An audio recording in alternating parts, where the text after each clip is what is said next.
Bonjour, dans cette vidéo, je vous propose d'établir les équations horaires d'un objet qui est lâché sans vitesse initiale dans un champ de pesanteur uniforme. Alors c'est une situation qui est assez simple, mais il faut bien commencer par quelque chose avant de monter en gamme. Alors cette situation, on peut la représenter de la manière suivante. On peut considérer un système d'axes OX, OY. Notez que l'axe OX n'a pas trop de sens puisque c'est lâché verticalement, donc l'objet va se déplacer que selon une direction. On va considérer quand même qu'il part d'une hauteur h. Ça, c'est la première chose. En général, on néglige les forces de frottement et on ne tient pas compte de la main de l'opérateur ou quoi que ce soit. C'est une fois que l'objet est lâché, comment il se déplace dans l'espace. Alors, dans ce cas-là, il va être soumis qu'à une seule force. Cette force, c'est celle qui est exercée par la Terre sur cet objet. Cette force est tellement classique, tellement présente, qu'on lui donne carrément un nom. Cette force s'appelle le poids. Alors là, je suis en train de dessiner de manière laborieuse un vecteur poids qui est vertical vers le bas. Alors, j'ai oublié de vous dire qu'effectivement, l'objet, c'est pas le vôtre, l'objet se déplace dans un champ de pesanteur uniforme, donc qui est caractérisé par un vecteur G minuscule. Ce vecteur G rend compte de la perturbation de l'espace, d'accord, rend compte du champ de pesanteur. Pour revenir sur le vecteur poids, ce vecteur poids, ses coordonnées, ses composantes, sont Px 0, Py moins mg. Je vous rappelle que le poids a pour valeur m fois g, et pour trouver les composantes du vecteur, bien vous éclairez ce vecteur selon les deux axes. Donc si vous voulez la composante du vecteur p selon l'axe des x, et bien vous éclairez verticalement l'axe des x, par exemple par une flèche, et là, on imagine que ce vecteur est un bâton. La projection de ce bâton vous fera juste un point. Donc un point, c'est 0. Maintenant, si on éclaire, telle une équipe, ce vecteur sur le côté, entre guillemets, par un gros projecteur, un gros spot, eh bien l'ombre portée sur l'axe Y, eh bien c'est lui-même, c'est la longueur de ce vecteur. Or, que vaut la longueur de ce vecteur? Eh bien ça vaut mg. Mais comme le vecteur est vers le bas, d'où le moins qui apparaît ici. Bon.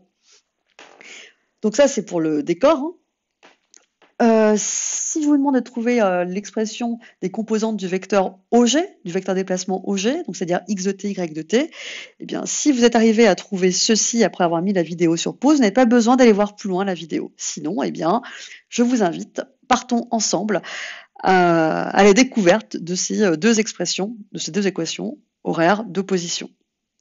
Je vous propose un canevas qui va un peu nous servir de support comme point de départ si vous êtes désespéré. Alors, le référentiel, ce sera un référentiel terrestre supposé galiléen, car on étudie le mouvement de l'objet à la proximité du sol terrestre. Le système étudié, vous l'avez compris, on va l'assimiler à un point, ce sera son centre d'inertie. Souvent, par le même centre, on assimile le centre d'inertie au centre de gravité, noté G. Alors, très rapidement, on va devoir s'intéresser à la position initiale de l'objet, c'est-à-dire OG à t égale 0. Alors, x à t égale 0, on va le noter x0 pour alléger l'écriture, et y à t égale 0, on va le noter y0 pour également alléger l'écriture. X à t égale 0, bien ça vaut 0, alors que y à t égale 0, c'est petit h. Ensuite, on est d'accord, l'objet se trouve à une hauteur h et une position 0 par rapport à l'axe x. La vitesse, alors la vitesse à t égale 0 sera représentée par un vecteur qu'on va noter aussi par souci d'allègement d'écriture, le vecteur v0. Il a donc des composantes selon x, qui sont rien d'autre que vx à t égale 0, qu'on va noter v0x pour alléger l'écriture. Et souvent, on note vy à t égale 0, v0y également pour alléger l'écriture. Alors ici, c'est très simple, puisqu'il part sans vitesse initiale. Donc les deux composantes de ce vecteur sont nulles. Pratique. Le vecteur poids, eh bien, je ne reviens pas dessus. Maintenant, ça, vous savez faire. En tout cas, je l'espère. Px0, Py moins mg. Imaginons qu'il y ait aussi une force de frottement.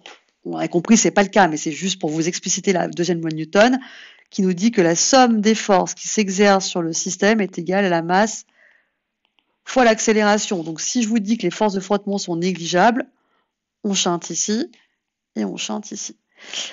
Cette expression vectorielle, on peut l'écrire aussi en termes de projection. On peut la projeter sur les deux axes. À ce moment-là, Px égale m fois ax. J'ai oublié de dire que le vecteur, effectivement, accélération, a deux composantes. Une selon l'axe dx et une selon l'axe dy. Alors, je viens de dire qu'il n'y a pas de vecteur. Alors, pourquoi j'en mets un mystère?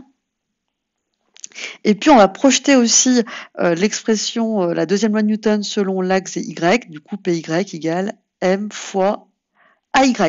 Or, que vaut Px? Eh bien, on l'a dit ici, ça vaut 0. Donc, ça nous fait 0 égale m fois ax. Donc, ax égale 0 sur m. Donc, ça fait 0. Que vaut Py? Eh bien, moins mg, qui est égal à m fois ay.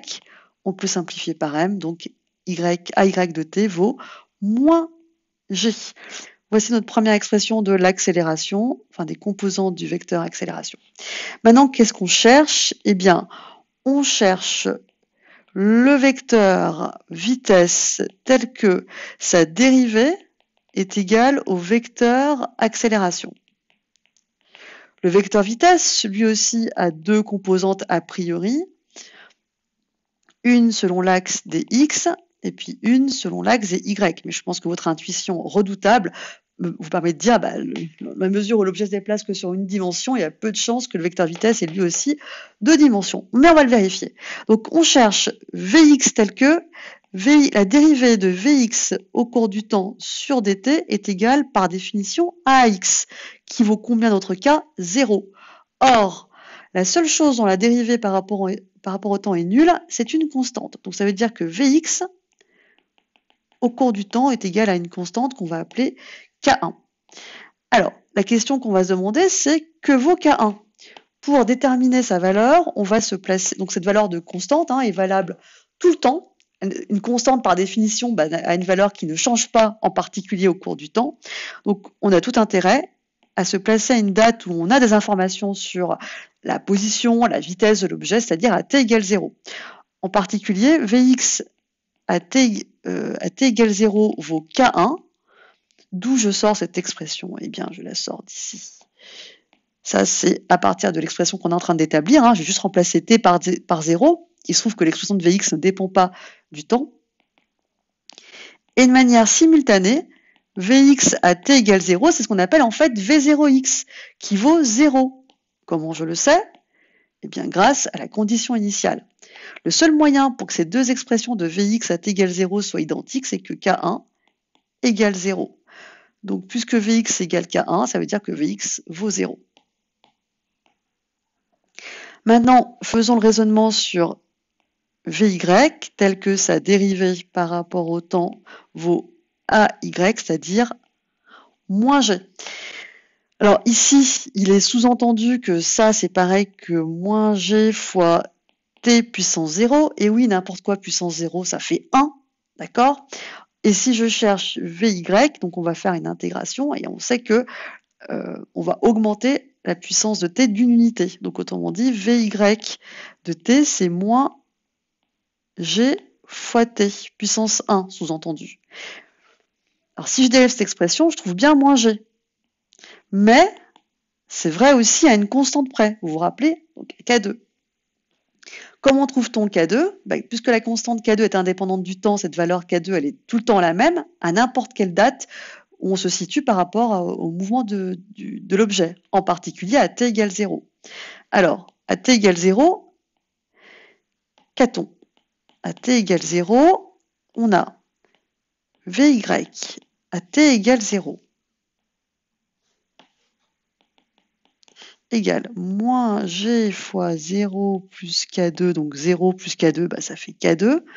D'où vient cette expression? Eh bien, de celle qu'on est en train d'établir et qu'on a remplacé, pour laquelle on a remplacé t par 0. Et simultanément, on sait que Vy à t égale 0, par définition, c'est V0y, qui vaut 0. Comment le sait-on? Bien, c'est la condition initiale. Le seul moyen pour que ces deux expressions de Vy à t égale 0 soient identiques, c'est que K2 est égal à 0. Autrement dit, K2 vaut 0. Donc, Vy de t vaut moins gt. Waouh! cherchons maintenant ensemble, telle une équipe, telle une famille, telle une team, cherchons ensemble l'expression des composantes du vecteur déplacement OG de t, tel que le vecteur déplacement, la dérivée du vecteur déplacement par rapport au temps, voilà la vitesse. Donc, rebelote, OG de t a une composante selon y et une selon selon x et selon y a priori. Je cherche x tel que sa dérivée est égale à 0, ça veut dire que x de t est égal à une constante. Alors je ne sais plus compter, on va mettre K3, hein, ça va suffire. Hein.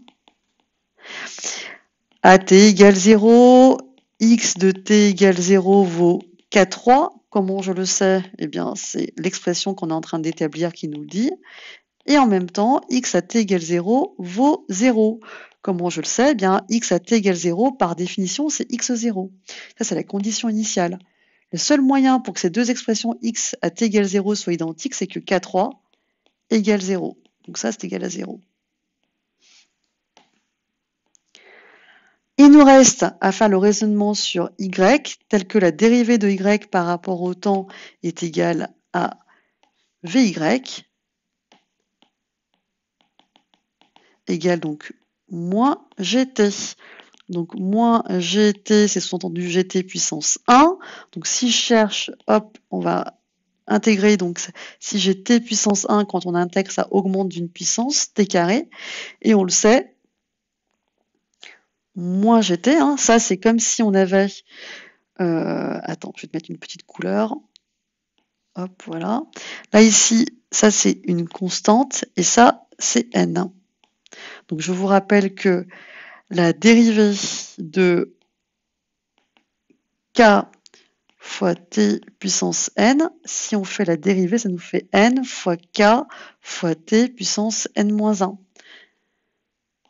Il ne faut pas oublier que cette dérivée-là, elle marche aussi si j'ai une constante plus k'.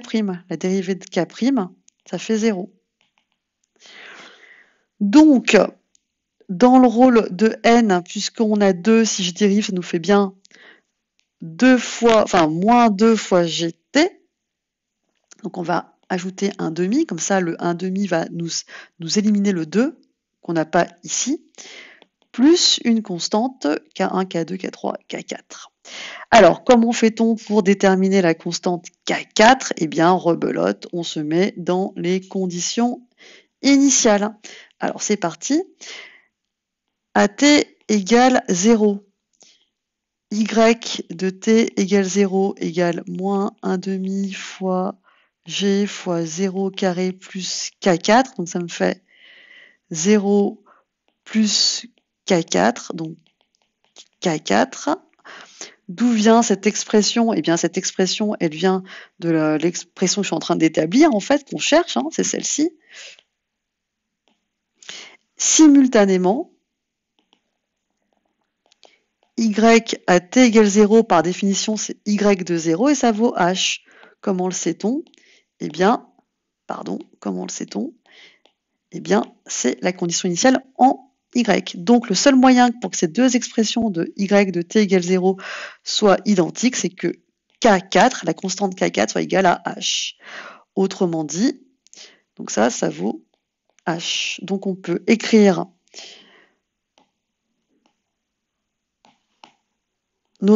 l'expression du vecteur déplacement. C'est parti. OG vecteur en fonction du temps. X de t, donc 0. Y de t, moins 1 demi de gt carré plus h. Voilà, j'espère que cela vous met un petit peu le pied à l'étrier, que ça vous donne envie d'aller voir plus loin. J'en suis certaine, hein, évidemment. Donc c'est plutôt rassurant qu'on voit bien que tout ça effectivement se déplace que selon une dimension. Allez, je vous laisse monter en gamme avec d'autres situations où cette fois on va avoir une vitesse initiale. Je vous dis à bientôt.